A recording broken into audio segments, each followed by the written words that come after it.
उसका गम नहीं। जो खो गया उसका गम नहीं, और जो मिला है वो किसी से कम नहीं।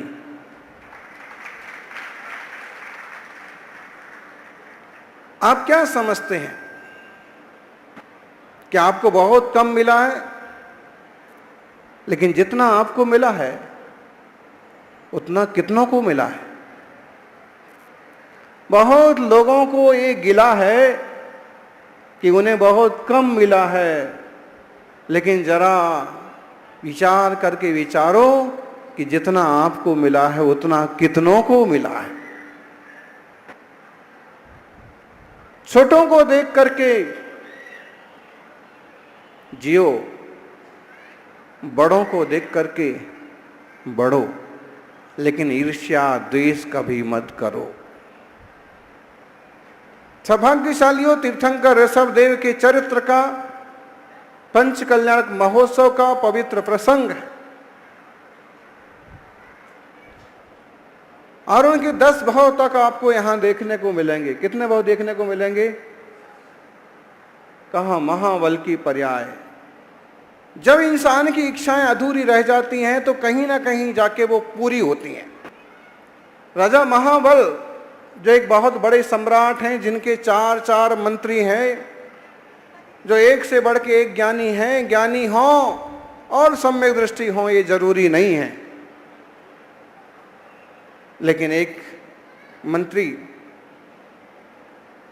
सुबुद्धि मंत्री, सम्यक दृष्टि भी है।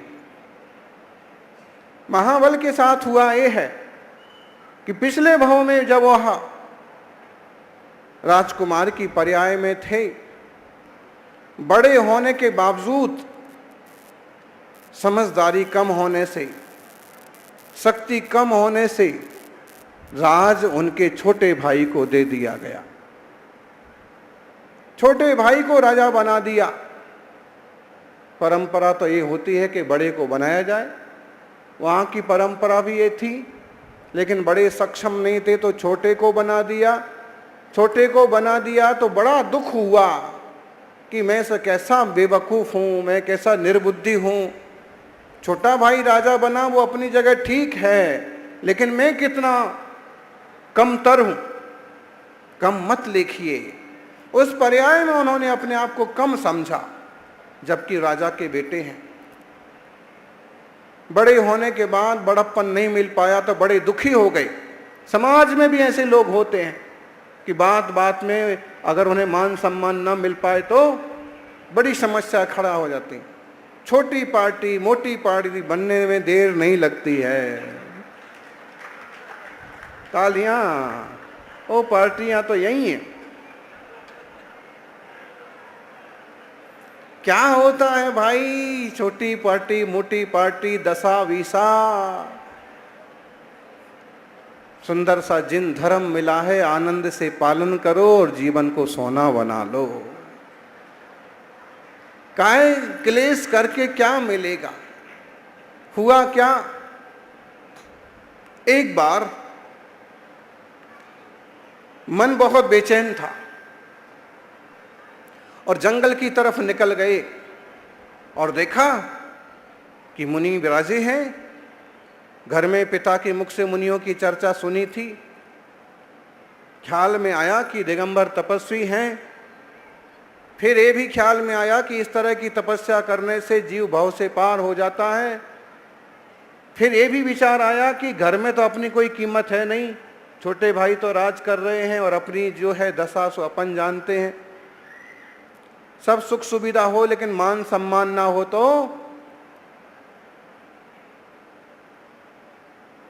बड़े बुजुर्गों को इस बात का दुख होता है। खासकर युवाओं को ध्यान रखना चाहिए। युवावस्था में हम क्या समझते हैं कि हम सबसे ज़्यादा होशियार और एक्सपर्ट हैं, लेकिन जब बड़े बुजुर्गों की तौहीनी होती है, अपमान होता है, उन्हें नहीं पूछा जाता है तो बड़ी वेदना महसूस करते हैं। इसलिए बुद्धिमत्ता इसी में है कि अपने माँ बाप बड़े बुजुर्गों का किसी ना किसी रूप में मान सम्मान रखना चाहिए। वो आशा करते हैं कि कम से कम बेटा तो बात माने, कम से कम बेटी तो हमारे भावों को समझे।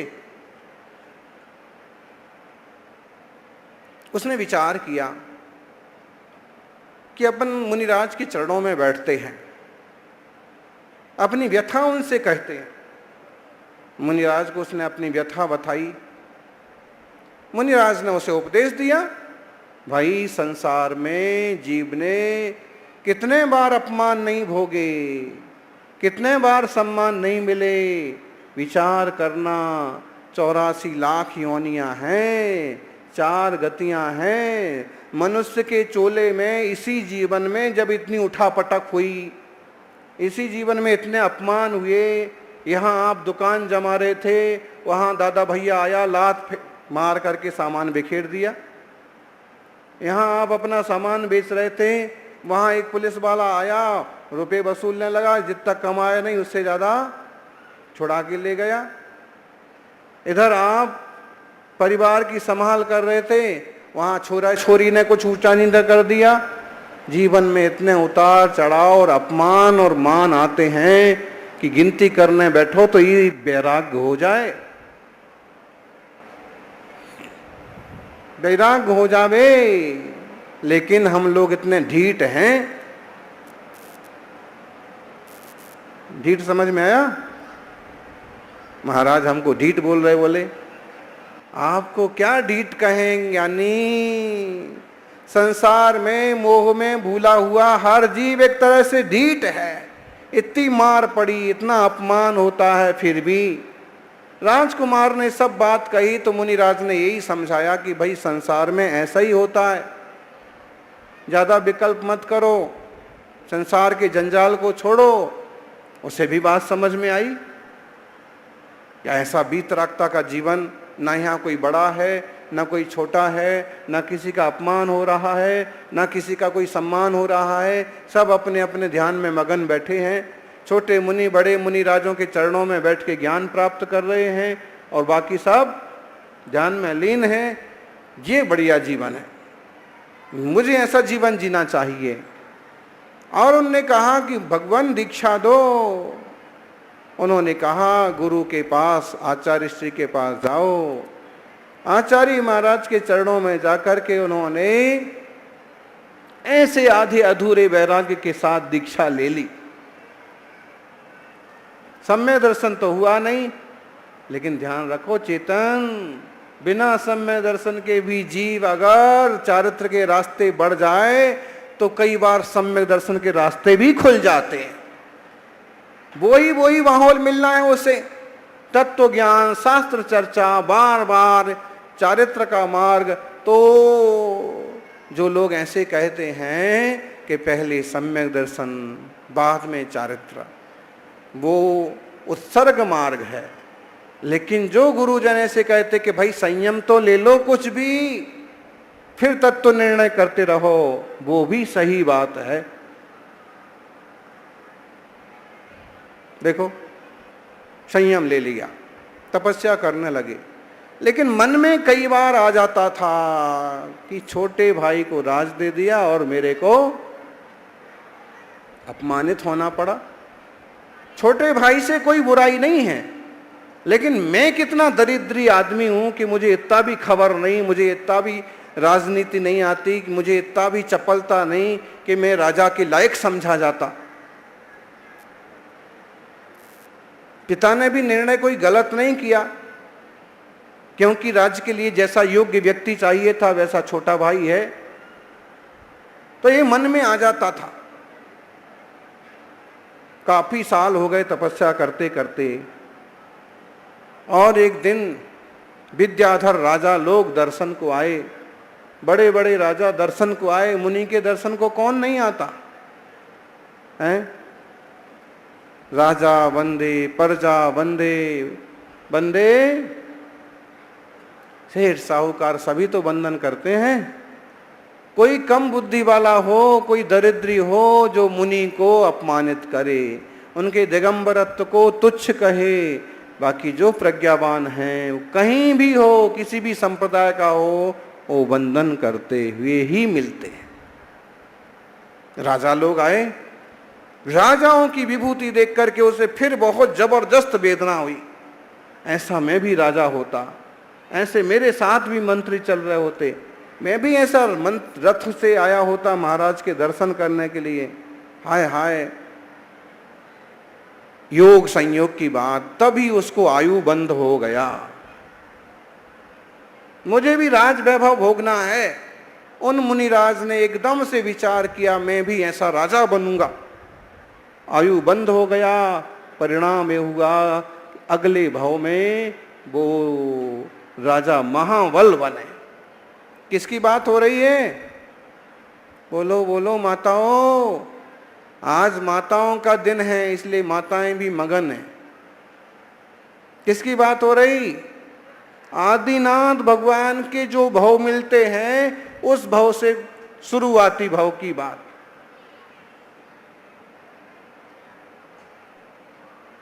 मतलब है पुण्य सत्ता में है और आप कल्पना करो तो वो चीजें आपको मिल जाएंगी, मिल जाएंगी। लेकिन वो चीजें मिलने के बाद आपका उत्थान हो कोई जरूरी नहीं है। महाबल की पर्याय में वो 3 मंत्री जो थे वो तो उलझा ही रहे थे ना। बोले राजा मौज मस्ती करो, बार बार थोड़ी राजा बनते हैं, खाओ पियो मस्त रहो। बलि के राजाओं वड़ा बतो। एक मंत्री कहता है कि आत्मा किसने देखा, आप तो शरीर की सेवा करो, आराम से एसी लगवाओ और आराम से बैठो। रोज सुबह नाश्ता करो, फिर भोजन करो, फिर आइसक्रीम खाओ, दोपहर को फिर चाय पियो, फिर शाम को भोजन करो, हो गया पंच कल्याणक। राजा चक्कर में पड़ गया, किस मंत्री की बात माने। ये कहता खाओ पियो खुश रहो, दूसरा कहता है कि आत्मा किसने देखा, तीसरा कहता है कि अपने अपने हिसाब चल रहे हैं यहाँ तो। लेकिन जो सुबुद्धि मंत्री था उसे बड़ी चिंता हुई। ऐसे अच्छे राजा हैं, ऐसे सरल स्वभावी हैं, और अगर ये इन लोगों के चक्कर में पड़ गए तो इनकी दुर्गति पक्की।